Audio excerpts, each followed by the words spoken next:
Okay, cool. All right, welcome guys. This is the 5th Mastery Monday that we're gonna have. The first few were taught by Victor, but this one we're changing it up. So let's get started. And for the first little bits, I want to announce that we're actually going to be looking out for some guests, people who are experienced, who've played a lot of cash or a lot of tournaments, are more experienced in the game, and to have them be guest coaches, and then continue to build the community. So May, I'm eyeing you. Tommy, I'm eyeing you. You guys might be. I'm not saying nothing. You don't want to do what I do. I see I'm punching. Well, I think it's important to actually get other people to play, because you're playing against each other, right? So in this type of game, and so getting perspective from different players on how they think about the game, for different formats of the game, and different backgrounds, where they come from, how much money they have to play the game, what kind of work they have. It all kind of goes into their mental on how they play this game, right? So I think it's really important.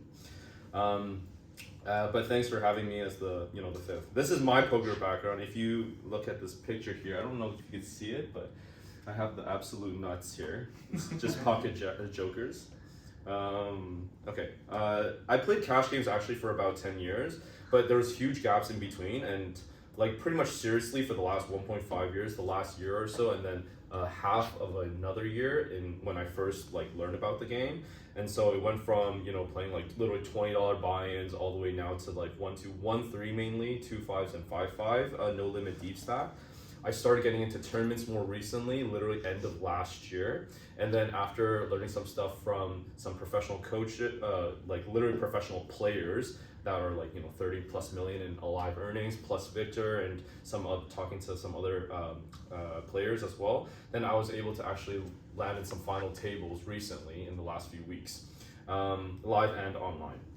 So I'm also the main host for VClub as well. So if you have any questions about VClub itself, you want to play in cash games, then you can talk to me about that. Oh, and it started off me being a competitive sports player in volleyball and esports. I used to be semi-professional in League of Legends, Call of Duty, and all these other games. So it just naturally kind of transferred to here in poker.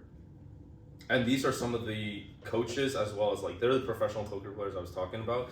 These are Chris Brewer is top 20 type players in the world. These guys are absolutely crazy. Just the quality of things they think about when they talk about hands. That's the stuff you want to be affiliated with. That's the stuff you want to get perspective from them from. So again, that's why I think talking to different players on how they see the game, the questions they ask as they, let's say build hand ranges, build value and bluff constructions, that stuff is very valuable. So we're going to be talking about today, winning mindsets and sustainable play. I know you guys have been learning quite a lot recently about tournament style poker, mainly some aspects of cash, and in the tournament you kind of got more in depth of specific spots, how to play pre-flops, post-flops. But today I want to shift it a little bit to set precedents and build strong foundations on what will help you on the table as well as off the table, so that you have a more holistic understanding of how to best have high performance in poker.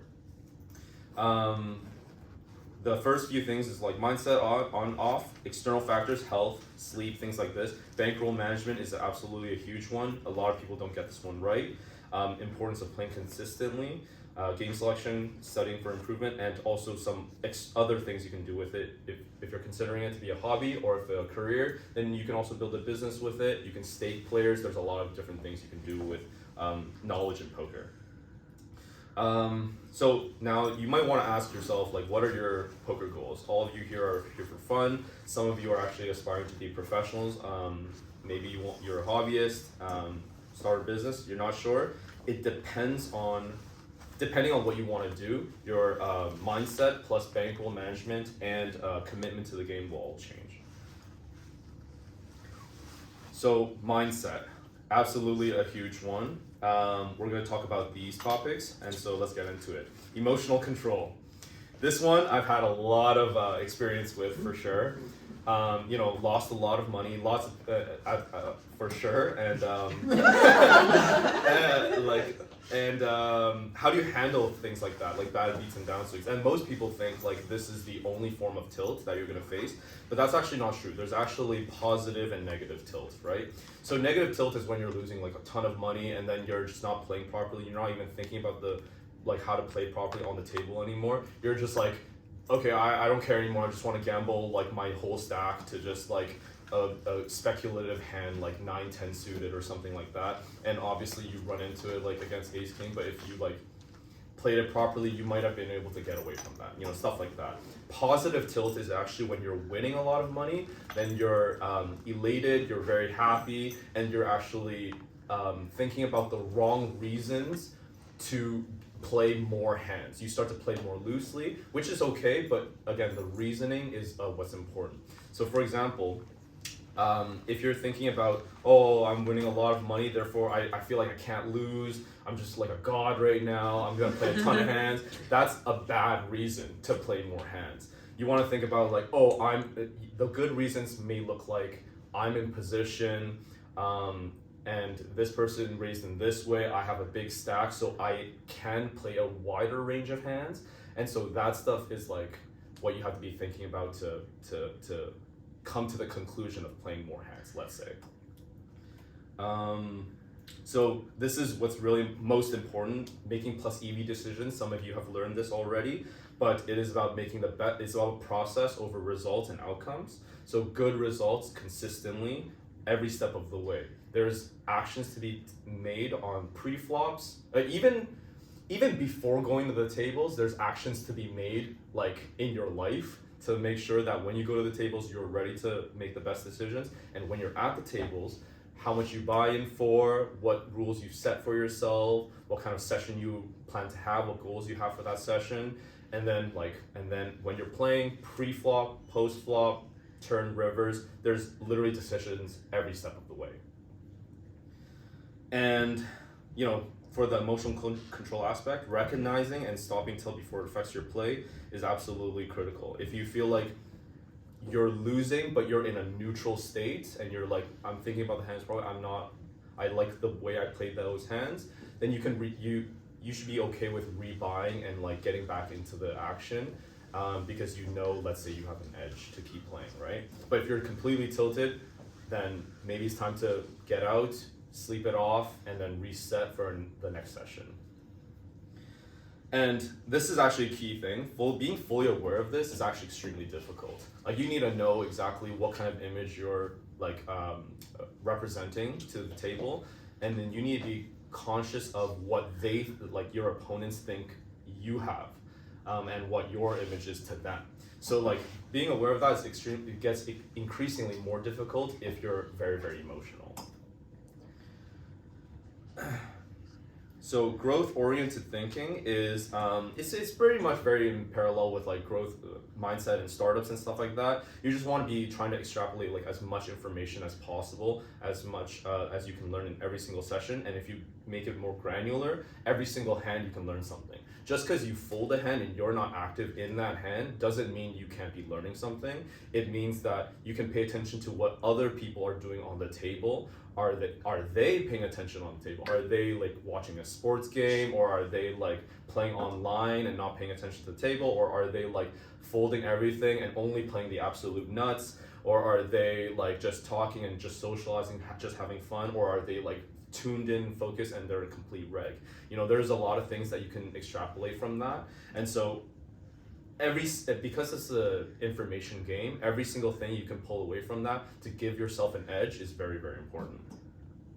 And so next to that, reviewing hands and learning from mistakes. Talk about it with your friends, talk about it with people who think about how to play that hand differently is also very important, because then you can make better decisions, or maybe you can think, hey, actually like maybe my way of playing it is better, but like it's interesting at least to see how they play that hand. There's a lot to be learned. And staying humble is like I can't say that one enough, because as soon as you start winning, then you think like you're running like a god, whatever the case is, or if you're losing, you lose a lot of confidence. So staying humble and always thinking that you're not the absolute best, you can always get better, will help you in the long run. And decisions over outcomes, the results fluctuate. So especially in the short term with a lot of variance, you're gonna have a lot of people being results oriented, because they'll be like, oh, they want a lot of money, so therefore this must be the best player on the table. That is totally not the case. You can be in poker, you can be making plus EV decisions all the way through, every step of the way, but still lose that entire pot. You can be screwing up completely and still just bank and like make the best hand and then win that entire pot. So like it's not that easy to determine if you're an actually good player or not until you put in more volume. Avoiding ego traps. Okay. Pretty much the same as like negative tilt here. Like if you're if you're losing a lot, there are some players who tilt to the point where they're still thinking clearly about the hands, but then they are starting to chase losses. They want to try to at least break even for that session, right? And then therefore it affects their decision making, and then they start making worse and worse plays over time. Or some people also may play a small stake at first, like 1-3. They may lose like 3 binds, like $900, almost $1,000, let's say.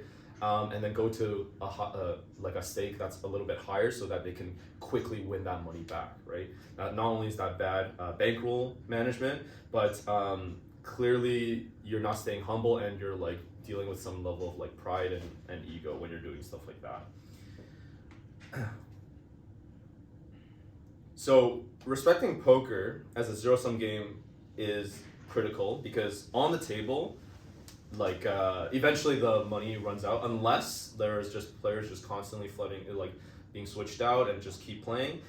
So you want to make sure you're making the best possible plays as well. And in order to do that, again, biggest thing, you don't want to tilt. A big example of this is what happens to all of us, and I'm sure you all have an example of this, which is you have ace king on an ace king 8-4 with 2 spades board, and then on that turn you go all in, and the donkey at the table tank calls you with ace deuce offsuit, and whatever reason, he just puts you on a flush draw that you have air, and an 8 drops off on the river. And what happens, right? He hit his trips, and your top 2 pair is no good.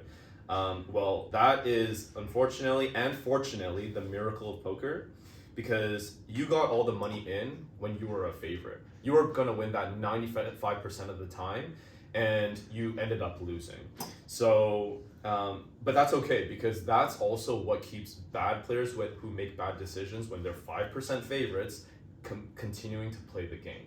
You don't want to be part of that. You want to keep playing when you're a favorite and making the best possible decisions. Those bad like miracle plays on them, it's gonna happen once in a while. So you got to get used to that. It's just variance. External factors will be things like physical health, lifestyle choices, and financial stability, and this will greatly impact your poker performance. You can be excellent at on the table, making the right plays every step along the way, but if you have no idea how to get good sleep and make good diet choices and stuff like that to deploy your skills, you're just not going to perform well at all. And those are and exercise too. And these are all of the things that will allow you, like help you for optimal cognitive function. One thing that I actually read online recently that Phil Hellmuth said recently is that he's not playing the WSOP this year because on X or Twitter. And that's because he said it's too much of an endurance game, so he can't deal with it anymore, which it very much is. Nowadays in tournaments, there's like 5-day, week-long like tournaments, and so you have to have the best like mental cardio that like available to you, and you're never gonna get there unless you like take care of like at least these 3 things at a minimum. You can be still learning poker, but I recommend that at least these 3 things are taken care of. I guess mental well-being. for managing stress and avoiding burnout, you have to consider like all your relationships and stuff as well. Once in a while, don't think about poker, do something else, travel a little bit, take care of your work. And if those things are taken care of, you're not thinking about it at the back of your mind, then you're able to, focus on poker when you're actually playing.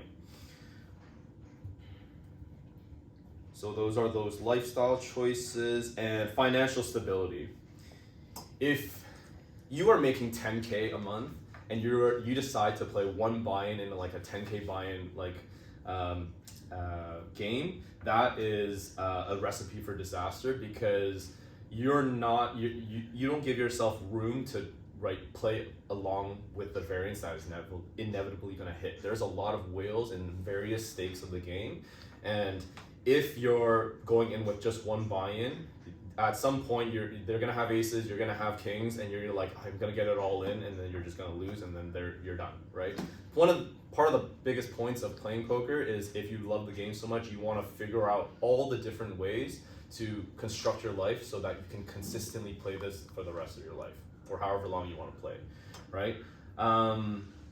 And plus, you won't be able to make the best decisions if you are financially pressured or stressed out. So if you're making like 10K, make sure you take care of your rent and your food and all these things first.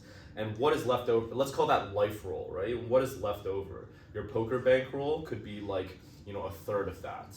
And then from there, you want to allot yourself how many buy-ins to play whatever kind of game you want to play. And that comes with game selection, but we'll talk about that in a moment. Calculated investment, not gambling.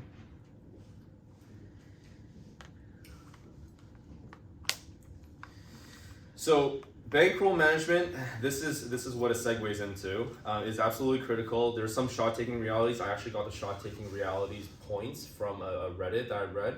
Bankroll management never fully kicked into me until I read this specific thing, and it helped me a lot. And for your specific situation, everyone has like a different background again, so the way you constructed your life or the configuration will be different. Some people want to play this full time, so you have to allow yourself far more bandwidth and buy-ins. But if you have a job and you're playing this as a hobby, or you're trying to figure out if you're trying to aspire to be pro or things like that, you can constantly replenish your bankroll, so you can kind of play almost like infinitely in some sense. Sustainable play. Play bigger, it's always on. Shot taking reality. So these are the three things that could happen when you shot take, right? If you're not careful, you either win, you get hooked on those bigger stakes, and then now with the fewer buy-ins behind, you eventually lead to bankroll collapse, or another term is called risk of ruin.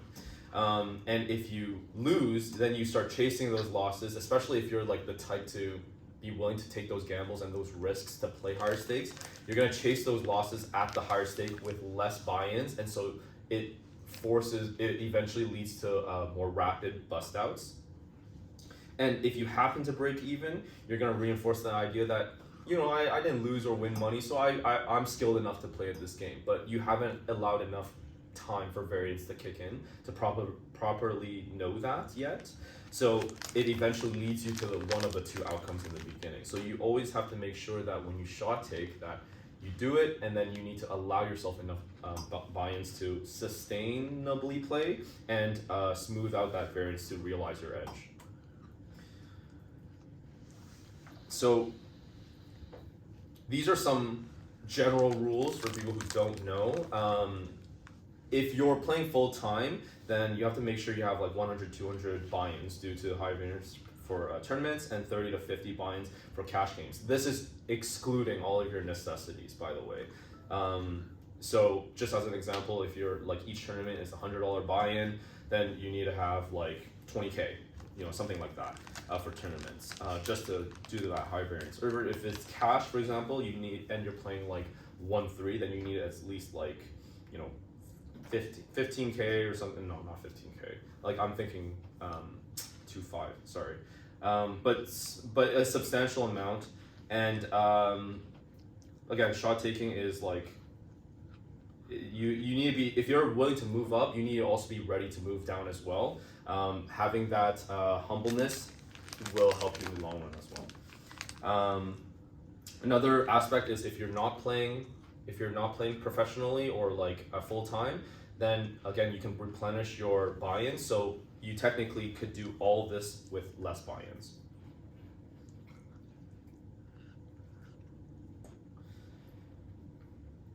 So importance of playing consistently. There are a lot of you that we've noticed that as we're hosting more tournaments, hosting more cash games, some of you come, you play once, you play like 2 times a week or once a week, and then we don't see you for like a month, and then you guys get busy, things like that. Totally understandable. If you are trying to get better at the game, it is essential that you actually play more consistently because it is a skill game.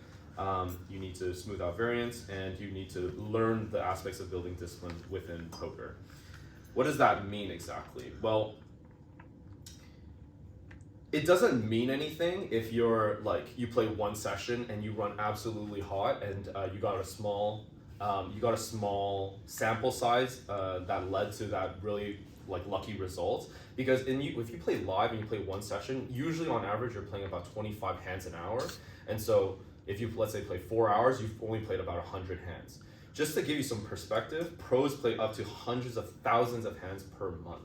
So that's how much volume they have to put in to smooth out that variance in the first place. So if you win in one session, it actually means absolutely nothing.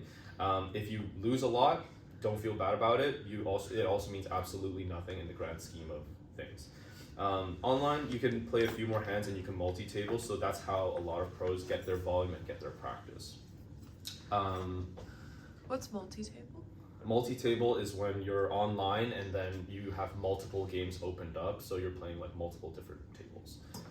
Whereas live, you can't really keep moving between tables. You can only sit and play one table. Yeah, so it's imperative that if you want to get better at the game, you got to not only study the game, but take all that knowledge that you've gained and then apply it as best as you can and try those things out. Yeah, the variance is tough because it can make you lose for weeks, months, and even years. And sometimes, like Chris Brewer, he is like, I think like around 20 mil in live earnings right now. He actually accomplished this in the last about 4.5 years, like from start of COVID.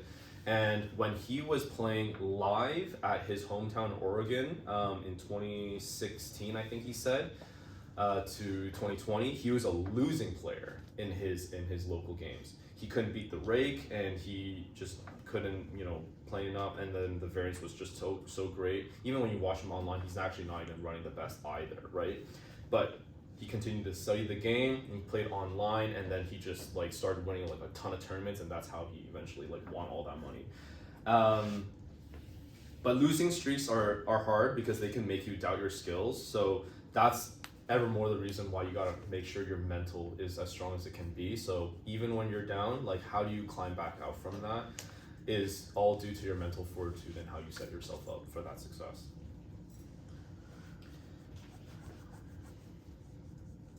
Yeah, if you play once a week, variance will dictate your results more than skill. So best players are emotionally stable, knowing variance is a part of it.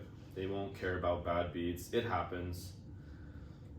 In fact, usually it's probably better to just like acknowledge like, wow, what an anomaly, and just laugh it off, have a drink, whatever, Setting goals and tracking progress. Some of the best players also track their progress through like Bankroll Poker tracker or some other tracker that you can download as well. And this is helpful because then it can also help you like look at with hard data over the long run, like how you're actually running. So you should be doing this if you want to take this seriously. But if you're just having fun, you don't have to do this. But if you do that, you track hands, you can actually take those hands, review it with coaches, review it with players who are, a little bit more progressed along the path. And even talk to your friends about like how to improve on these hands. I have a question. Sure. How can you track hands? There's like apps for this, so you can, if you don't write it down, like the details, like you can track it on apps. What apps? There's I use a one called Bankroll Tracker, Poker Bankroll Tracker. and then you can also have fun with that. You can see what friends have, what results friends have, and then per session, you can do stuff like that. The reviewing hands is more specific. If you don't want to get a bankroll tracker, then you can simply just type it out the hands through as a text and then talk to each other about it. But that also means you have to pay attention to what happened in that hand. The more accurate you can recall that hand, the more accurate you can like fine tune your actions along that hand as well, based on the texture. Game selection and studying. After you, we're going to talk about these things: game selection, ditching the gambling mentality, studying to improve, and key study areas. But before I continue, actually, does this resonate with anyone? Do you all have any questions or anything like this? Makes sense. Any questions for you guys? No? So far so good? Okay, let's continue. You don't need to play against better players to improve. This is in high school basketball. And what I mean by this is like, sometimes you do need to play against better players and at least talk to them about their hands, but for the most part, you're going to get a wide range of different skill levels of players. So because this is so focused on how you can improve for yourself, even if you play a hand with a bad player, you can still learn how to fine tune like your play to maximize EV, maximize value from those worst players, and then talking with other more experienced players, you can see how they think about that differently. But for the most part, whales make up the vast majority of your profits. So when you're playing against recreationals, that might be decent in terms of making money as well. This is mainly for cash games, by the way. But you want to find all of the what's soft spots is all the spots that are easy for you to play. For example, you're in position. You already studied the spot. You've reviewed it, and you know how to play best maximize EV against the specific position your opponent's in. Things like this. And so this really is about you. What do you want to do with it? Do you want to make money or just have fun? Because if you're just here to have fun, that's great, but don't expect to win consistently. So you can gamble, do whatever you want, but if you're really trying to make money from this, make it a lasting thing, you can't have that mindset.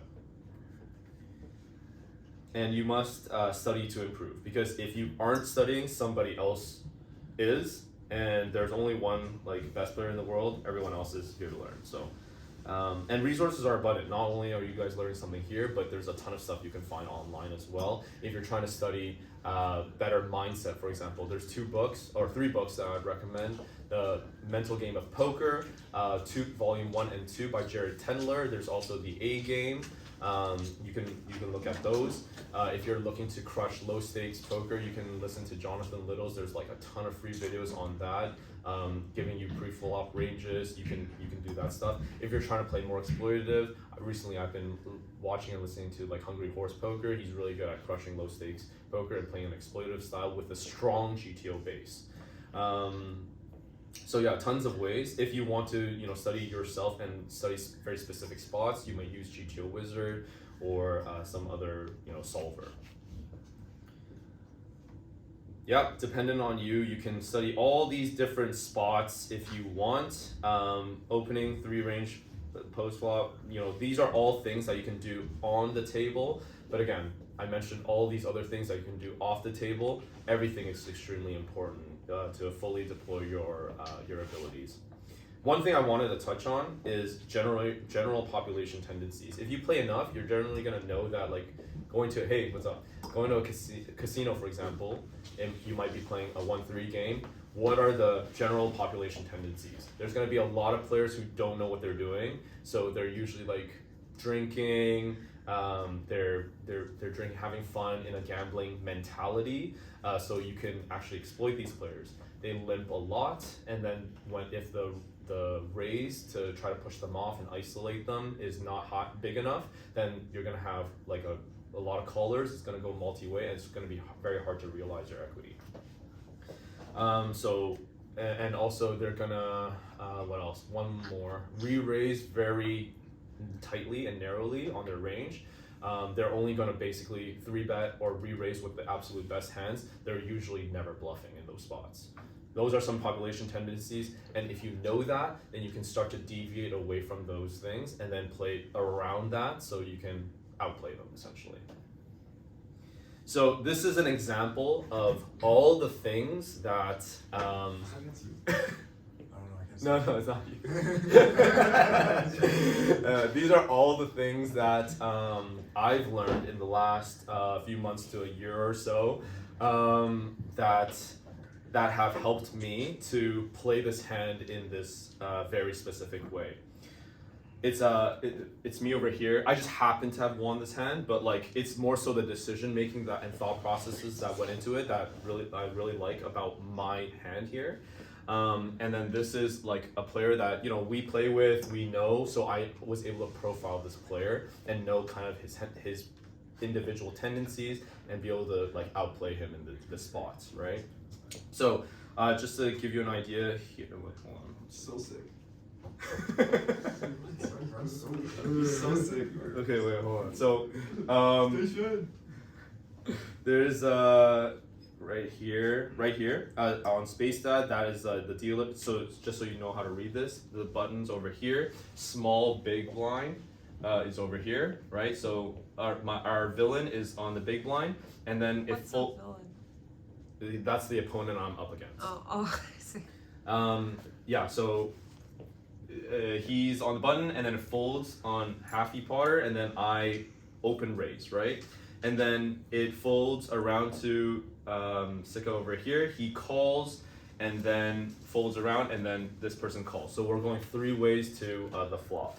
And when the flop comes, it's $16 now, and it comes Jack 8-5 with 2 hearts. And he's out of position, so he checks, and then I raise, and Sika just folds, and then he re-raises me. So the call for me here would have been to I'm calling $13 and 28 cents to win like $50 to $53 or so. So I have a 25% chance that I'm good, math and probability wise, right? So now I'm also thinking, I raise pre-flop. I usually have a lot of, ace king, like those strong hands in my range, aces, kings, things like that, even if it's a single raise pot. And if he flat calls here on the pre-flop, then he likely doesn't have a lot of strong hands in this, like on the flop, right? So what is he check raising with, right? He could have some weird 2 pairs like Jack 8, Jack 5, 8, 5. He probably doesn't have pocket jacks or pocket 8s, because with this particular player, I believe he can 3-bet those types of hands. He might have pocket 5s, or he could have straight draws and flush draws here. So then I decide to, the odds are pretty good. I decide to continue. I call this flop. But just to give you some perspective, if this was me a year ago, or even like when I first discovered poker, I would have just instantly folded at this point on the flop. I decided to call this. On the turn, there's like $53.12 now, and he decides to lead out now. Totally standard, given he check raises. He bets half pot now. I tank for like 2 seconds, and then I make a call because an ace came out. A lot of flushes haven't gotten there yet. Straight draws haven't gotten there yet. Why would he be betting half pot with an ace? I'm not sure, because I should be having more of those cards in my range than his. It's really hard for him to have like hands like Jack Ace or Ace Jack or Ace King at this point or anything like that, because again, with those hands, he likely would have 3-bet on the pre-flop, right? So I don't expect him to have an ace here a lot of the time. And the hands I mentioned before, he could still have continued with those hands, and he's just trying to get maybe. I don't think he expect ace if I have an ace to fold either, so the call's totally fine. On the river, we have after the call, the pot is now $106.24. It's $106.24. he tanks for a little bit and he bets another half pot. So at this point, all the flush draws, all the straight draws missed. Ace King shows up. Again, I'm more likely to have Ace King or Ace Jack or any Ace Queen or any of those strong hands with him. Especially if a lot of things missed, he typically would check in this spot if he's looking to give up. But if he has no showdown value, he's also gonna bluff it off as well. He's a very capable player, and so I think it was a combination of the actions and then all of the things that have led up to this point. In this session, we've played like 300 hands this session, and then the population tendency usually is that if you miss, I don't want to say this because I know some of these guys will start to change their strategy, but like if you don't get there, and the general population tendencies for players like this are they're gonna bet about half pot when they miss on the board because they want to try to push you off like potentially ace pair board or like a king or jack or anything like this, but you know, stronger hands would want to bet a lot bigger on the turn or flop, turn or river, like set fives and things like this. So eventually I deduced that he just probably has air, and along the way, every step of the way, he gave me like 25% chance to like win the odds to win this. So I decided to call, and I happened to be good. I also want to say, like in reverse, that sometimes I make this call, then they happen to have like not ace or a king or anything like that, but or even a jack, but maybe just like a bluff that they thought was a bluff, but they happen to beat me anyway, like a 8-7 suited or something like that. So sometimes it's not always profitable, but if you're winning like a handful of times and the price is really good, sometimes you can make calls like this. Either way, I would not have made this call like a year ago. I would have just folded on flop. What else did I want to say about this hand? Yeah, if you want to play against all these fish, yeah, I guess they love to get back. No, I'm joking. But aside from that, if you guys, love poker, but let's say want to play as a hobby, and then you just want to do it like kind of like recreationally, then you can do other things with it. So there's investments to opportunities as well, or starting a business. So the issue with like becoming a poker pro is like, again, if you play full time, there's a lot of swings, variance, right? You need to consider a lot of bankroll needs. It's almost like investing yourself like as a business as well, and there's a lot of stress that comes with it. So if you want to have it a little bit more easy, just have a job, like take a job, have replenishing like bankroll, and just play as a hobby. But what you can do is, oh wait, 1 second. Well, I guess I'll finish up this point. But basically, like to give you some perspective, pros, the results you want to be seeing is if you're making less than or equal to 1 to 3 big blinds, you have a lot to improve for the stake that you're playing. If you look at the examples, that's like $9 an hour on the lowest stakes game, $15 an hour on the second 2-5. These are all like low stakes. 5-10 is when you start to get to like mid stakes. But then if you're making around 5 big blinds, a lot of people say you could start doing this full time based on the stake you're playing. But you still have a lot to improve on. And if you're making around 10 or more, you're basically crushing it in the game. So that's what life as a poker pro is, if you're wondering, how much they're making or if that's something that's of interest to you. But all the strategies you learn from poker, they're very good in building a business, investing in yourself, investing in other things, and in life, because it's all just an odds game. Yes? What's the average pro poker player's bankroll like? Same thing. If they're playing full time, then you need to have remember the tournament and cash, like how many number of buy-ins. Usually they're following something like that. It all varies based on their particular circumstance, but I would say like you need that kind of more or less as a foundation if you're trying to take it full time. You can have less buy-ins if you have like a job and you're currently playing it part time. Because you have a replenishing way, a method to replenish your bankroll, right?